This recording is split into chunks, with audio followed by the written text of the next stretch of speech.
esimene võit, räägi natuke enda taustast, et kaua sa oled rahvakrossi sõitnud? Nüüd siis saab 4. aasta sõidetud krossi, aga on läinud suht üle kivide känduda kogu aeg. Ka eelmine etapp sai seinas käidud ja nüüd sai kõvasti autot uuesti ehitatud. Esivealiste klass on äärmiselt konkurentsitihe, et milline nagu selle võistluse ettevalmistus oli?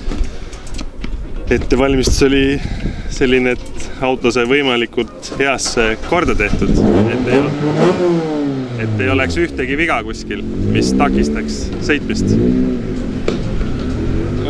Oli nagu teste või midagi niimoodi? Ei, selles mõttes ei olnud. Tehniline pool sai kõik eest, kui taha välja käidud, et oleks veatu.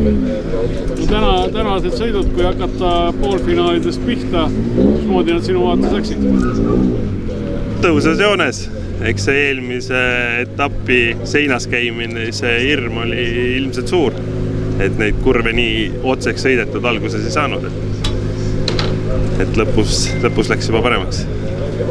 Finaali start on alati kriitiline koht ja väga oluline on jamadest eemale hoida, et kuidas see start õnnestus ja mis edasi sai? No, minul ma ei tea kuidas, aga nende startidega on alati väga hästi, et ei ole nagu probleeme. Et käiakse pigem küsimus, et kuidas selline hea start oli. Finaalis sa vist väga tugevad nagu kaitsma ka ei pidanud, et päris kannule sul keegi nagu ei tulnud. Õnneks mitte.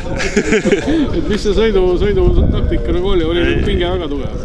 Ei olnud väga tugev, kuna peeglist oli näha, et konkurendid jäävad pigem nagu kaugemale. Ja siis sai nagu puhast joont sõidetud ja vigu välditud. Kui oma sõitu analüüsid tänast sõitu, millega rahul, mis võib-olla oleks võinud parem olla? Pigem olen kõigega rahul, mis päeva lõpuks tuli, et ei teinud vigu nii-öelda. Oligi see, et päeva alguses sai olla natuke ettevaatlikum. Ta nagu rahvakrossidel ei ole nagu selline sage külaline, et mis eesmärgiga täna oli? No täna oli eesmärk peamiselt see, et tulla siia, vaatame, kuidas meil selle uue Speedcar Wander R-iga need stardid on võrreldes teistega. Ja meil väga seda nagu tulemust, et ega nagu sõidu nagu vajadus ja tulla ei olnud nagu nii suurt, pigem oligi see, et nagu võrrelda teistega neid starte ja saada parem ülevaade sellest, kuidas meil selle stardiga on. Palju sul eelmisest võidusõidust möödas on?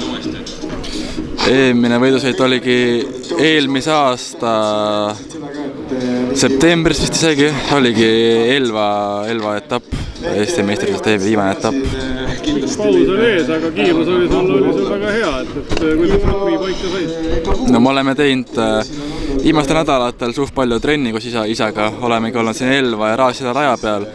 Ja sellega on nagu õppinud selle uue kaardiga selle seade paika saamist hästi palju ja pluss siis selle uue kaardiga sõitmist. Mis on näitanud ka sellega kellele kaasa, et saab selle käe hästi soojaks enne hooaega. Kuidas hooaja plaanid on? See aasta plaanime teha tervet Eesti meistrivõistluste hooaega kaasa ja siis Balti meistrivõistluste hooaega kaasa.